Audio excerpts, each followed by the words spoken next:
లేకపోతే అక్కడ ఉన్నటువంటి వైఎస్ఆర్ కాంగ్రెస్ పార్టీకి సంబంధించినటువంటి నాయకుల మీద దౌర్జన్యాలు చేయించి అక్కడ ఉన్నటువంటి కార్యకర్తల మీద బైండ్ ఓవర్ కేసులు నమోదు చేయించి అక్కడ ఉన్నటువంటి గతంలో జరిగినటువంటి ఎన్నికల సందర్భంలో ఆయా గ్రామాల్లో ఉన్నటువంటి పోలింగ్ స్టేషన్ని సుదూర ప్రాంతాలకి అంటే దాదాపుగా 4 కిలోమీటర్ల దూరానికి మార్చి అక్కడ ఎన్నికల్లో గెలవాలి అని చెప్పని ఒక కుతంత్రంతో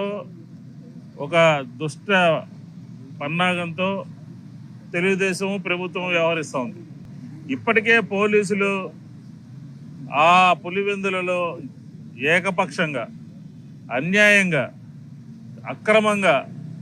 గత 10 రోజులుగా వ్యవహరిస్తున్నారు అని చెప్పని ఇప్పటికే పదే చెప్పాము మేము. శాసన మండలి సభ్యులు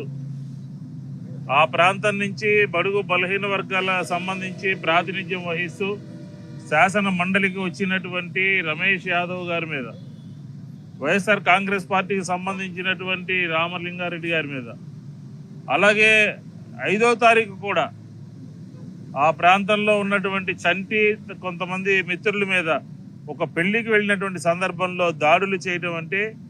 తెలుగుదేశం ఏ రకంగా పోలీసులు అడ్డం పెట్టుకుని దిగజారిపోతుందో. అంటే 5వ తారీఖు జరిగింది, 6వ తారీఖు జరిగింది, 2 రోజులు కూడా దాడులు జరిగితే ఆ 2 రోజులు జరిగినటువంటి దాడిలో ఒకే వ్యక్తులు పాల్గొంటే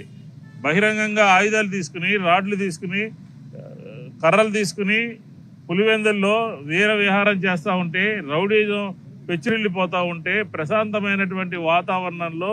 ఎన్నికలు నిర్వహించాల్సినటువంటి పోలీసు యంత్రాంగం ఏం చేస్తుంది? తెలుగుదేశం కొమ్ము కాస్తుంది.